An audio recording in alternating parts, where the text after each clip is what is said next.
और वो व्यक्ति स्वयं तो नरक में जाता है और अपने पूर्वजों को भी नरक में ले जाता है।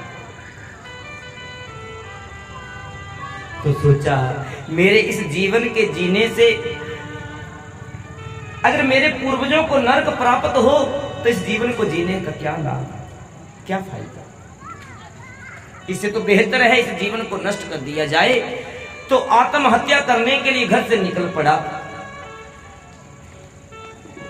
एक नदी में प्रवेश करने लगा, नदी के जल में, कि मैं डूब करके आत्महत्या कर लूंगा। लेकिन भगवान की कृपा से वहां पर एक संत ने उन्हें जब अथाह जल के भीतर जाते हुए देखा तो आवाज लगाई, अरे भैया आगे कहां जा रहा है? आगे गहरा जल है, बहुत गहराई है, ये रास्ता नदी को पार करने का नहीं है, आप डूब जाओगे, गहरा पानी है आगे, वापस आ जाओ, लौट आओ, आगे ना जाओ। जब बार बार उस संत ने आत्मदेव को आगे जाने से रोका तो आत्मदेव पीछे चले आए। उनके कहने से पीछे मुड़कर के चले आए। महात्मा जी के पास पहुंचे। महात्मा जी ने पूछा, अरे कहां जा रहे थे? आगे आगे तो बड़ा गहरा जल है, गहराई है बहुत, आपने तो डूब जाना था। कहा, मुझे मालूम था। अरे मालूम था फिर भी आगे बढ़े जा रहा था, क्यों? मैं आत्महत्या करने जा रहा था, आत्महत्या करने जा रहा था। अरे भले मानुस, आत्महत्या क्यों? इस मानव जीवन को आप यूं नष्ट करने जा रहे थे जो ना जाने तुम्हें किन किन पुण्य कर्मों के प्रताप से प्राप्त हुए। ये जीवन बड़ा अनमोल है, बड़ा अनमोल है, और विधाता ने तुम्हारे ऊपर कृपा करके तुम्हें ये जीवन प्रदान किया है ताकि तुम इसका लाभ ले सकें, सार्थक, इस जीवन को सार्थक बना सकें।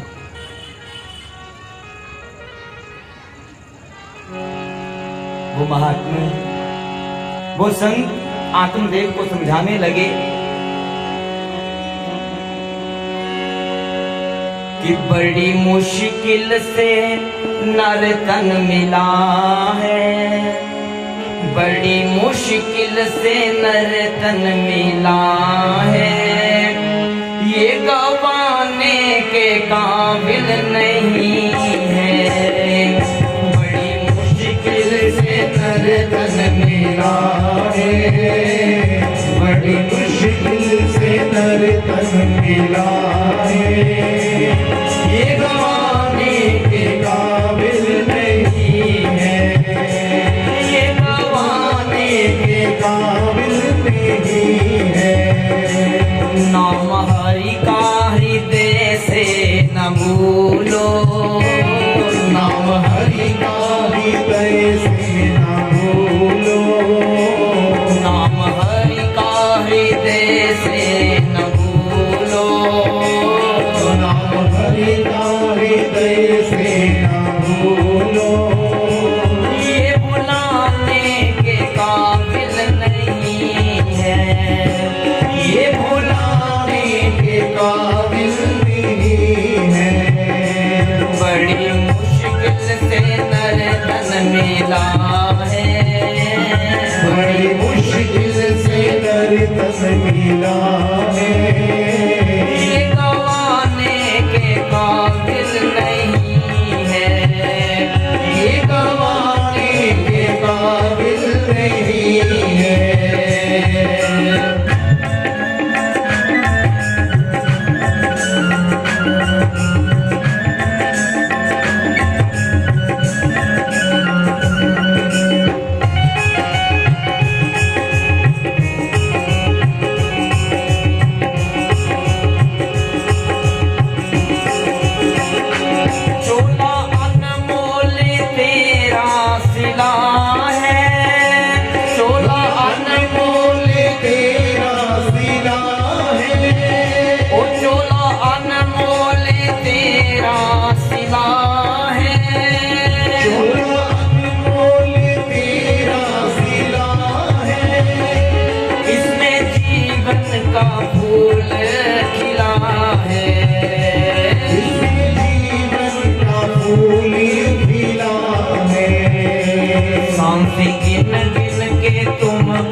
सन्यासी, हो साधु सन्यासी बन बन के जीता, साधु सन्यासी बन बन के जीता।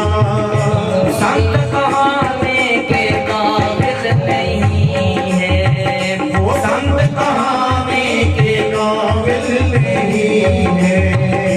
साधु सन्यासी बन बन के जीता, साधु सन्यासी बन बन के जीता।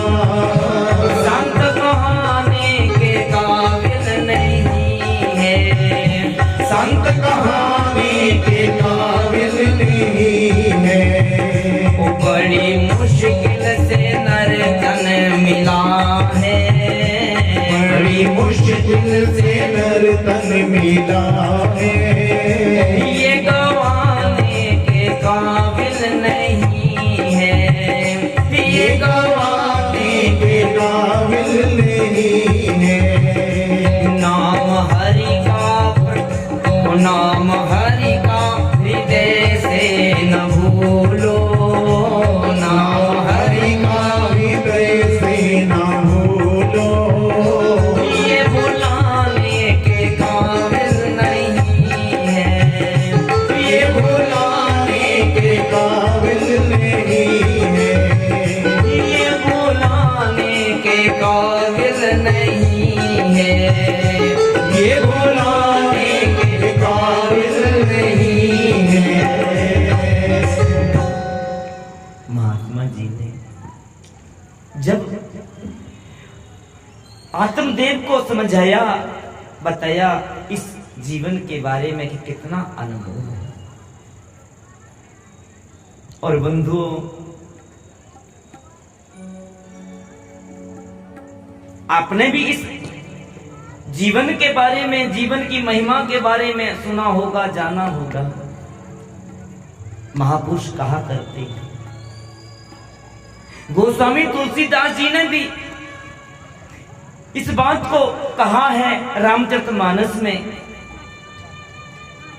इस चौपाई के द्वारा दर्शन करवाया है कि बड़े भाग्य मानुष तन पावा, सुर दुर्लभ संपन्न सबदा। देवता भी इस मानव जीवन को प्राप्त करने के लिए तरसते हैं। देवताओं को भी प्राप्त करना ये दुर्लभ है, और तुम इस इतने अनमोल जीवन को आत्महत्या जैसा महा अपराध करके गंवाने चले, नष्ट करने चले। क्यों? कहा, मैं ऐसा जीवन नहीं जीना चाहता जिस जीवन को जीने से मेरे साथ साथ मेरे पूर्वज जो हैं वो नरक को प्राप्त करें। तुम्हारे साथ साथ तुम्हारे पूर्वज नरक को प्राप्त करें? मैं समझा नहीं, आप क्या कह रहे हो? तो आत्मदेव ने कहा कि बताते हैं, कहते हैं कि जिसके संतान ना हो उसे मुक्ति नहीं मिलती। वो व्यक्ति स्वयं तो नरक को जाता है लेकिन अपने पूर्वजों को भी ले जाता है। महात्मा जी उसकी बात पर हंसे, कहने लगे, अरे भाई ये बात तुझे किसने बताई? स्वर्ग और नरक तो हमें हमारे कर्मों से प्राप्त होता है, किसी दूसरे के द्वारा नहीं। आपके पूर्वजों को स्वर्ग और नरक जो है वो उनके कर्मों से मिलेगा, उनके कर्मों से मिला होगा, तुम्हारे कारण नहीं। और तुम्हें भी तुम्हारे कर्मों से मिलेगा, किसी दूसरे के नहीं। तुझे किसने बताया? किसने कहा? कहा मैंने सुना, कहते जिस की मृत्यु, जिसके इंसान की संतान ना हो, जिस इंसान के संतान ना हो, उसकी मृत्यु के उपरांत, क्योंकि उसकी कोई तर्पण करने वाला नहीं होता, उसका श्राद्ध करने वाला नहीं होता तो उसको मुक्ति नहीं मिलती, क्योंकि उसका पिंडदान नहीं होता, कोई उसका पिंडदान नहीं करता।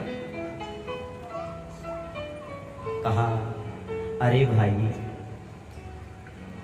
किसी के लिए जो पिंडदान कोई करता है उससे क्या होता है, या कोई तर्पण आदि करता है, श्राद्ध आदि करता है, उससे क्या होता है? उससे उस आत्मा को कुछ शांति प्राप्त होती है। आत्मदेव जी को समझा रहे हैं महात्मा जी, किया हमने माना पिंडदान, कुछ शांति वहां पहुंचाते हैं, लेकिन ये बात असंभव है, वे हमें स्वर्ग ले जाते हैं। क्योंकि स्वर्ग तो कर्मों की खेती है, जो बोएगा सो पाएगा, जो बोएगा सो पाएगा, जो बोएगा सो पाएगा। या तो कर्मों की खेती है, जो बोएगा सो पाएगा, जो बोएगा सो पाएगा, जो बोएगा सो पाएगा। कर्मों से मुक्ति दिलाने में, कर्मों से मुक्ति दिलाने में बेटा क्या हाथ लगाएगा। राधे राधे बोलो, राधे राधे बोलो, राधे राधे बोलो, राधे राधे बोलो, राधे राधे बोलो, राधे राधे बोलो, राधे राधे बोलो, राधे राधे। या स्वर्ग और नरक हमें अपने कर्मों से मिलते हैं, किसी दूसरे के द्वारा नहीं। महात्मा जी ने आत्मदेव को समझाने का बहुत प्रयास किया, लेकिन आत्मदेव कहने लगे कि नहीं, मुझे नहीं मालूम, या तो आप मुझ पर कृपा कीजिए, मुझे संतान सुख प्राप्त हो जाए, या मुझे मरने दीजिए, या मुझे आत्महत्या करने दीजिए। अब एक महात्मा ये कैसे सहन कर सकते थे, देख सकते थे कि उनकी नजरों के सामने कोई आत्महत्या करे, उनकी नजरों के सामने कोई आत्महत्या करके मृत्यु प्राप्त करे। जब महात्मा जी के बार बार समझाने पर आत्मदेव नहीं समझे, तो महात्मा जी ने अपनी झोली से एक फल निकाल करके दिया कि भैया ले, अपनी घरवाली को ये फल खिला देना, भगवान तुम्हारे मनोरथ को पूर्ण करेंगे। मैं तुम्हारे लिए उनसे प्रार्थना ही कर सकता हूं। सूत जी कहते, ऋषियों, जब महात्मा जी ने आत्मदेव को फल दिया कि जाकर के इस फल को अपनी घरवाली को खिलाना, अपनी पत्नी को खिलाना, तो आत्मदेव अपनी पत्नी धुंधली के पास पहुंचे, सारी बात बताई, सारी घटना से अवगत करवाया और फल दिया, इसे ग्रहण कर लो। महात्मा जी ने कहा है जरूर हमारे पुत्र होगा, संतान होगा। सूत जी कहते, ऋषियों, धुंधली ने फल ले तो लिया, लेकिन उसे ग्रहण नहीं किया, उसे ग्रहण नहीं किया। सोचने लगी, अगर सचमुच इस फल को ग्रहण करके मैं सगर्भा हो गई, तो मेरी तो ये सारी काया ही, मेरी सारी देह ही बिगड़ जाएगी।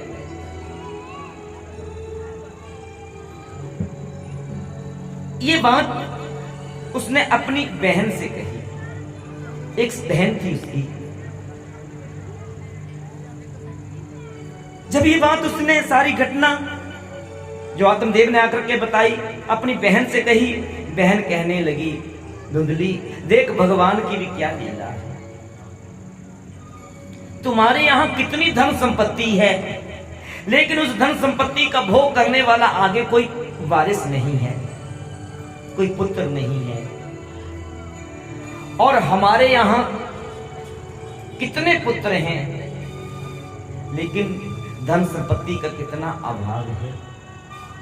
इतना अभाव है कि हम ठीक से उनकी परवरिश नहीं कर पाते, उनका पालन पोषण नहीं कर पाते। देखो सुनो, मैं तुम्हें एक बात बताती हूं, अगर तुम्हें अच्छी लगे तो अपना लेना, बता देना। मैं भी गर्व से हूं। फिर से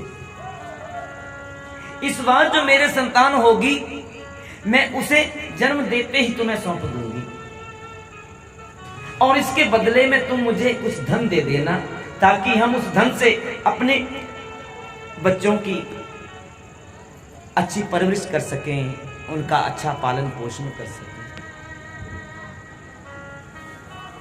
बहन की ये बात धुंधली को पसंद आ गई। कहा ठीक है, लेकिन इस फल का क्या करूं? जो फल दिया है इस फल का क्या करूं? तो बहन ने कहा इस फल को अपनी गाय को खिला दो। अपनी गाय को खिला दे। कई दिनों से ये भी बछड़ा नहीं दे रही है, दूध नहीं दे रही है, तो गाय को खिला दे, फल की परीक्षा हो जाएगी। और जो बात मैंने बताई अगर तुझे ठीक लग रही है तो, लेकिन मैं अपने पति से क्या कहूंगी? और पति को कुछ दिन उलझाए रखना, झूठा नाटक बना करके उलझाए रखना। सूत जी कहते ऋषियों, धुंधली ने वैसा ही किया जैसा बहन ने कहा। वो फल अपनी गाय को खिला दिया, जिसके भी कई दिनों से बछड़ा बछड़ी नहीं हो रही थी, दूध नहीं दे रही थी, और अपने पति को झूठा नाटक बना करके उलझाने लगी। एक दिन अपने पति को कहा, सुनो, आप अब पिता बनने वाले हैं, आप अब पापा बनने वाले हैं। जैसा ही धुंधली के मुख से सुना, जिस बात को सुनने के लिए आत्मदेव के कान तरस गए थे, आज जब ये सुना बहुत प्रसन्न हुआ, बहुत खुश हुआ, भगवान का शुक्रिया किया, और खुश होकर के भगवान का शुक्रिया करके धन्यवाद करके खूब दान पुण्य करने लगा। खूब दान पुण्य करने लगा कि मेरे यहां अच्छी संतान हो, इस दान पुण्य के प्रताप से मेरे यहां अच्छी संतान हो।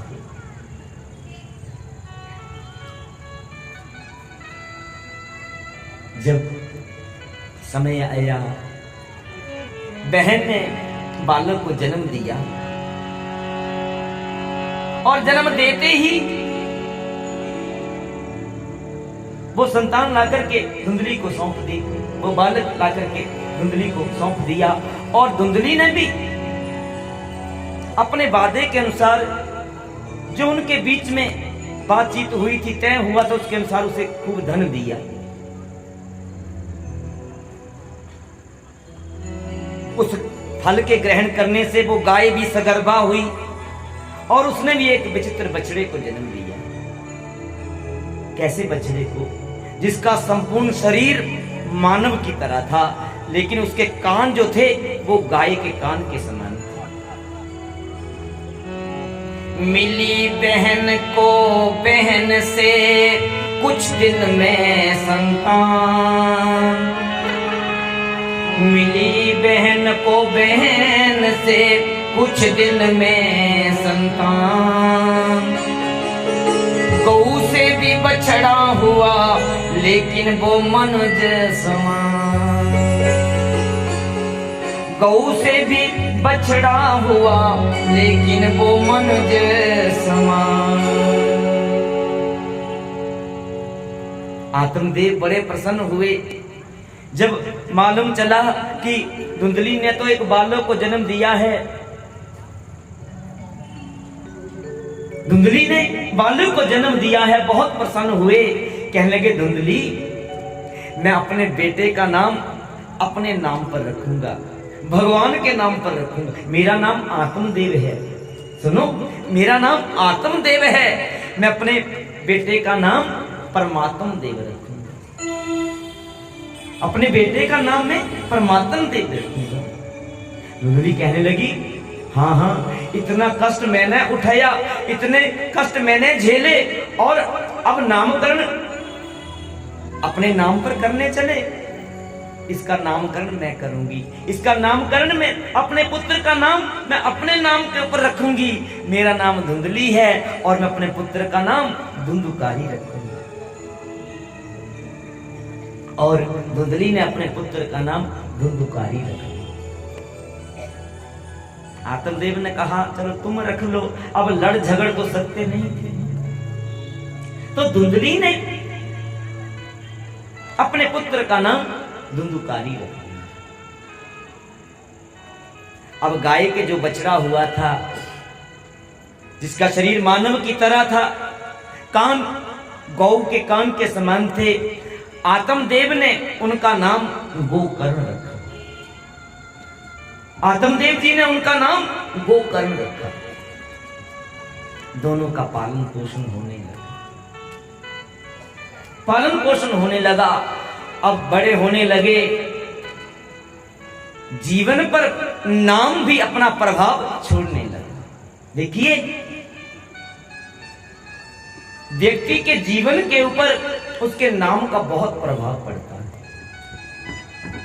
इसलिए नामकरण बड़ा सोच समझ करके रखना चाहिए। नामकरण बड़े समझदारी के साथ रखना चाहिए। नामकरण ऐसा होना चाहिए जिसका सही अर्थ हो, सार्थक मतलब निकलता हो।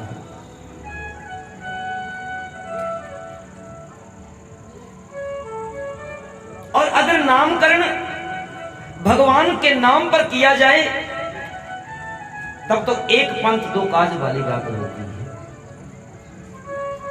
क्योंकि इस जीवा से, इस मुख से भगवान का नाम उच्चारित होता है, प्रभु का नाम उच्चारित होता है, भगवान का नाम का भजन चलता है जीवन में। भागवत में कहा है, शास्त्र प्रमाण है इस बात का कि अनजाने में भी लिया गया भगवान का नाम जरूर कभी न कभी कल्याण करता है, कभी न कभी फल देता है। अनजाने में भी लिया गया भगवान का नाम जरूर फल देता है, आज नहीं तो कल देता है, लेकिन जरूर देता है। अब नाम जीवन पर प्रभाव छोड़ने लगा। धुंधुकारी बुरी संगत में पड़ने लगा। बुरी संगत में पढ़ करके उसके भी जीवन में अवगुण आने लगे। और गोकर्ण जी भगवान के भक्त निकले। भगवान के भक्त निकले। जहां जहां गोकर्ण जी जाते थे वहां वहां उनके जय जयकार होने लगती थी। लेकिन धुंधुकारी जहां जहां जाता था सब हाहाकार करते थे, तौबा तौबा करते थे। हर रोज धुंधुकारी की शिकायतें आत्मदेव को प्राप्त होने लगी और सुनकर के आत्मदेव दुखी रहने लगे। गोकर्ण जी ने समझाया, पिताजी आप क्यों दुखी रहते हैं, क्यों दुख करते हैं? आप अपने मन को भगवान के भजन में लगाओ, भगवान के चरणों में लगाओ, भगवान की भक्ति में लगाओ। तो गोकर्ण जी के समझाने पर आत्मदेव जी घर छोड़ करके तपस्या करने के लिए चले गए घर से। अब पिताजी घर से चले गए, धुंधुकारी को तो छूट मिल गई। पहले पिता का थोड़ा बहुत डर था भी, अब तो बिल्कुल भी ना रहा। माता को कौन मानता है? उसकी अयाशी बढ़ने लगी। जो धन जुटाया था, संग्रह किया था, आत्मदेव ने उसे उड़ाने लगा। व्यभिचारी बनता गया, दिन प्रतिदिन व्यभिचार में फंसता गया। अपनी ऐशो आराम के लिए, अपनी ऐश आपूर्ति के लिए एक दिन उसने मां से कुछ पैसे मांगे, धन मांगा, मां ने देने से इनकार किया, माता ने देने से इनकार कर दिया। तो बंधुओं, जो हाथ बाहर दूसरों पर उठा करते थे मारने के लिए, पीटने के लिए, आज वही हाथ अपनी मां पर उठा दिए। आज वही हाथ अपनी मां पर उठा दिए, अपनी माता को पीट दिया जब माता ने धन देने से मना किया। अब इस धुंधली ने भी तो अपने जीवन में कोई अच्छा कर्म नहीं किया था, अच्छा काम नहीं किया था।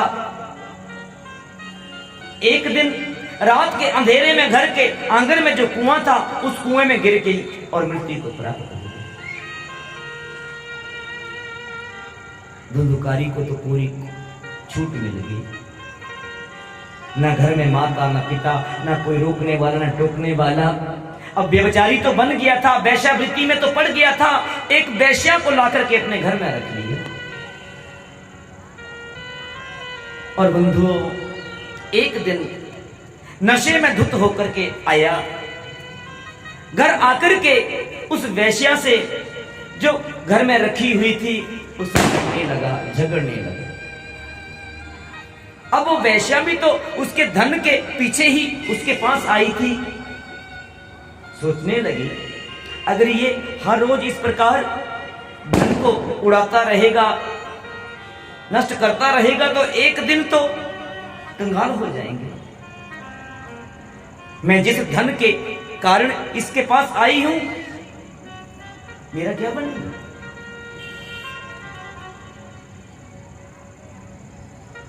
वो समझाने लगी उसे कि क्यों पी करके आता है, नशे में धुत होकर के आता है, आकर के गाली गलौज करता है। तो आज वही हाथ उस वेश्या के ऊपर उठाया। स्वभाव बिगड़ता बिगड़ता बिगड़ता चला जाता है अगर व्यक्ति ना सुधरे। बुरी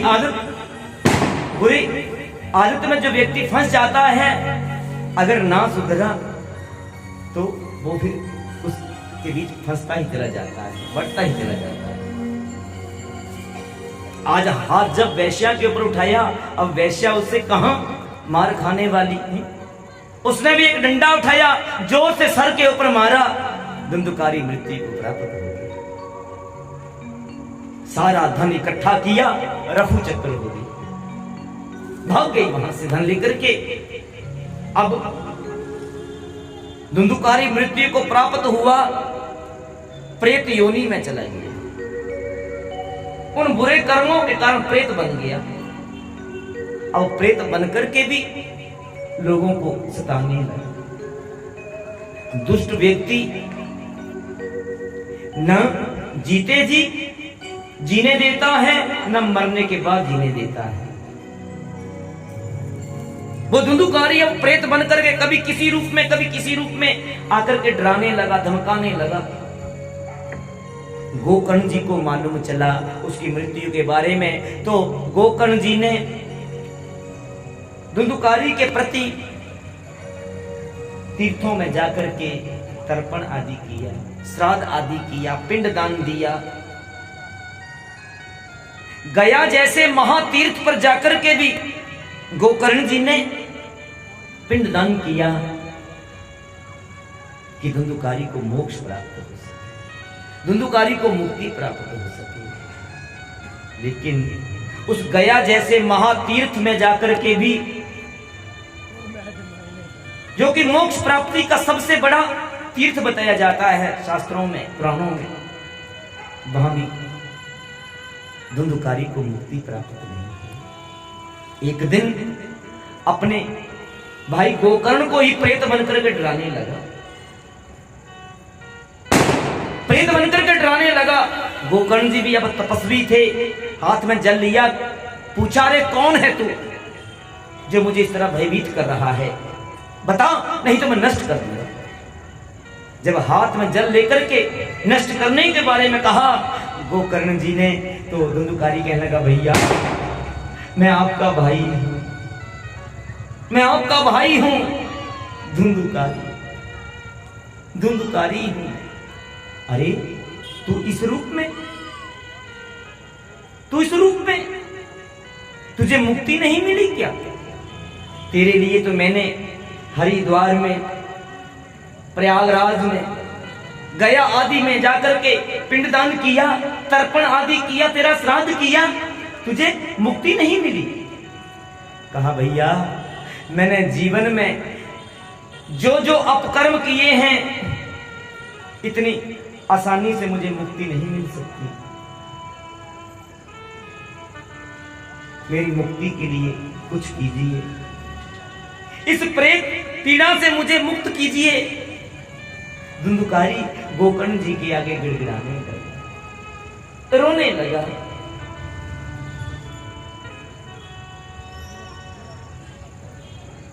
गोकर्ण जी ने सूर्य नारायण भगवान का ध्यान किया कि मेरा मार्गदर्शन करें, मैं धुंधुकारी के प्रति क्या करूं ताकि इसे मुक्ति प्राप्त हो जाए। आदिदेव नमस्तुभ्यं प्रसीद मम भास्कर, दिवाकर नमस्तुभ्यं प्रभाकर नमोस्तुते, प्रभाकर नमोस्तुते। ओम आदित्याय विद्महे भास्कराय धीमहि, तन्नो भानु प्रचोदयात्।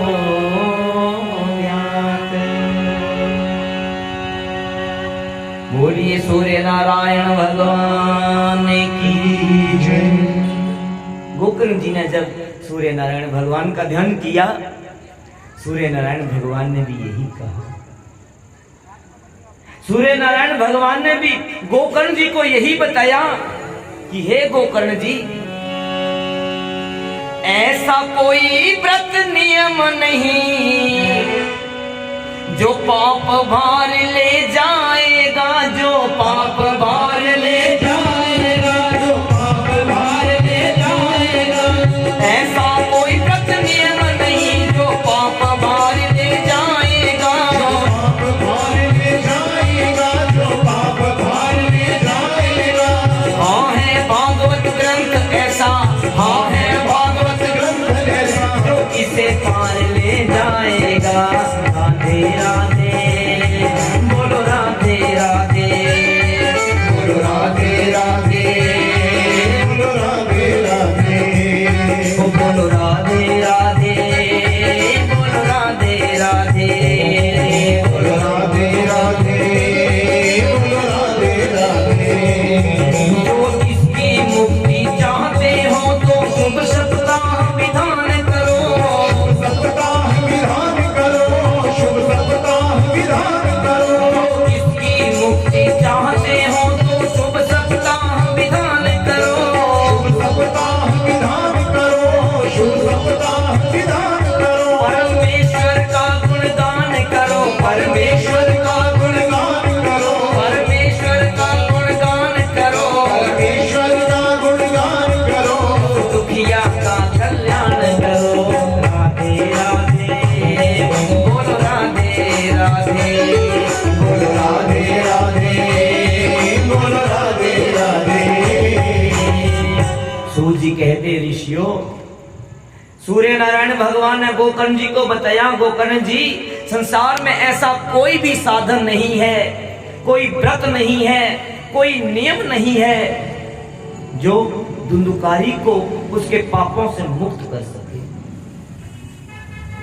अगर संसार में एक ही साधन है और वो है भागवत। भागवत जी का पारायण ही धुंधुकारी को उसके पापों से मुक्त कर सकता है।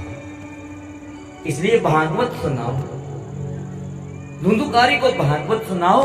तो सूर्य नारायण भगवान के कहने पर गोकर्ण जी ने भागवत का पारायण प्रारंभ किया, धुंधुकारी को मुक्ति प्रदान करने के लिए। एक 7 गांठ के बांस में धुंधुकारी को स्थान दिया। कितने गांठ वाले बांस में? 7 गांठ वाले बांस में। 7 गांठ का ही बांस क्यों लिया? 50-60 गांठ वाला लेते, खूब लंबा सा लेते, क्योंकि जीवन में तो उसने कोई अच्छा कार्य किया नहीं था, हमेशा बुरे ही कार्य किए थे, कोई बुरा कार्य नहीं छोड़ा था। पापियों में भी महापापी था धुंधुकारी, तो उसके लिए तो खूब लंबा सारा बांस लेना चाहिए था जिसमें ज्यादा गांठें होती। 7 गांठ का ही बांस क्यों लिए? 7 गांठ का बांस इसलिए लिया क्योंकि मनुष्य की देह में 7 ही गांठें होती हैं। ये देह जो है ये 7 गांठों से ही युक्त है।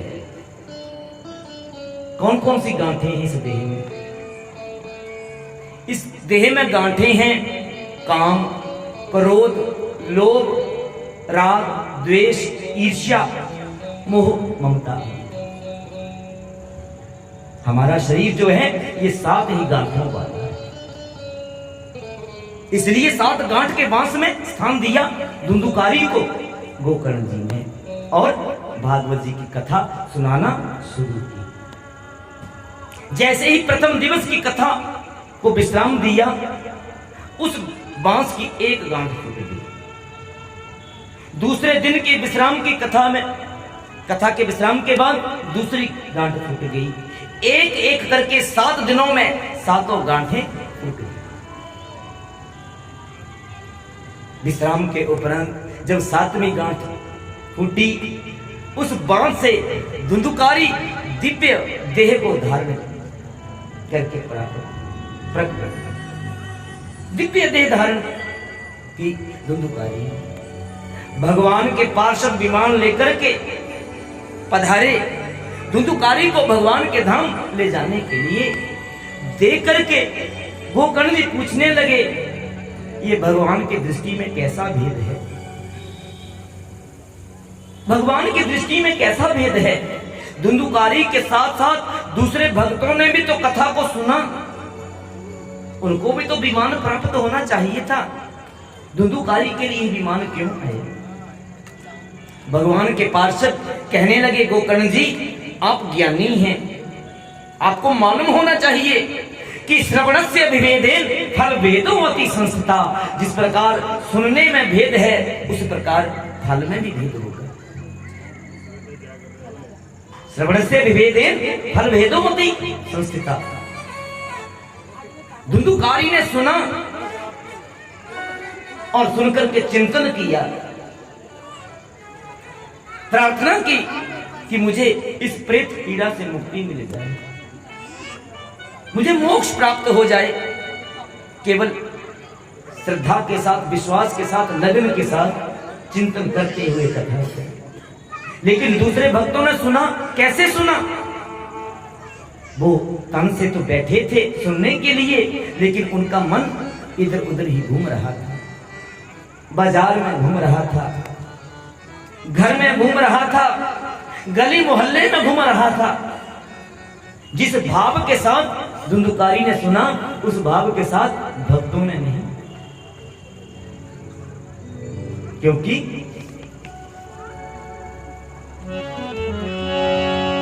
सब श्रोता रूप नहीं, कुछ सोते हैं कुछ श्रोते हैं, कुछ सोते हैं कुछ श्रोते हैं, कुछ सोते हैं कुछ श्रोते हैं। सब श्रोता रूप नहीं, कुछ सोते हैं कुछ श्रोते हैं, कुछ सोते हैं कुछ श्रोते हैं, कुछ सोते हैं कुछ श्रोते हैं। इसलिए कथा सुनने पर भी, इसलिए कथा सुनने पर भी, इसलिए कथा सुनने पर भी, इसलिए कथा सुनने पर भी फल नहीं एक से होते हैं। राधे राधे बोलो, राधे राधे बोलो, राधे राधे बोलो, राधे राधे बोलो, राधे राधे बोलो, राधे राधे बोलो, राधे राधे बोलो, राधे राधे। अपना अपना भाव है और अपना अपना ध्यान, अपना अपना भाव है और अपना अपना ध्यान, जितना जिसका प्रेम है उतना ही कल्याण। जिसका जितना प्रेम है उतना ही कल्याण। गोकर्ण जी, जिसके भीतर भागवत के प्रति जितनी श्रद्धा होगी, जितना प्रेम होगा, भागवत उसी अनुरूप फल देगी, भागवत उसी अनुरूप फल प्रदान करेगी। जिस भाव के साथ धुंधुकारी ने सुना, उस भाव के साथ इन भक्तों ने, क्योंकि इनका मन जो था वो दाएं बाएं ही घूम रहा था। ये आते जाते लोगों को देख रहे थे, आकाश में उड़ते पंछियों को देख रहे थे, घर परिवार की तरफ सोच रहे थे। धुंधुकारी भगवान के धाम को प्राप्त हुआ भागवत को श्रवण करके। भागवत को श्रवण करके भगवान के धाम को प्राप्त हुआ। तो इस प्रकार धुंधुकारी जैसे महापापियों का भी उद्धार हुआ, कल्याण हुआ भागवत श्रवण करके। धुंधुकारी ने भी भगवान के धाम को प्राप्त किया। सूत जी ऋषियों से कहते हैं, ऋषियों मैं भागवत की क्या महिमा बताऊं, क्या महिमा बताऊं। स्कंद पुराण में तो पूरे 16 अध्यायों में भागवत की महिमा बताई गई है। आप स्वयं जरा विचार करिए, सोचिए, भागवत सबसे अंतिम पुराण है। भागवत से पहले 17 पुराणों की रचना हो चुकी है। स्कंद पुराण, पद्म पुराण, वायु पुराण, नारद पुराण आदि। लेकिन भागवत की महिमा इनसे पहले रचित पुराणों में भी बताई गई है, स्कंद पुराण और पद्म पुराण।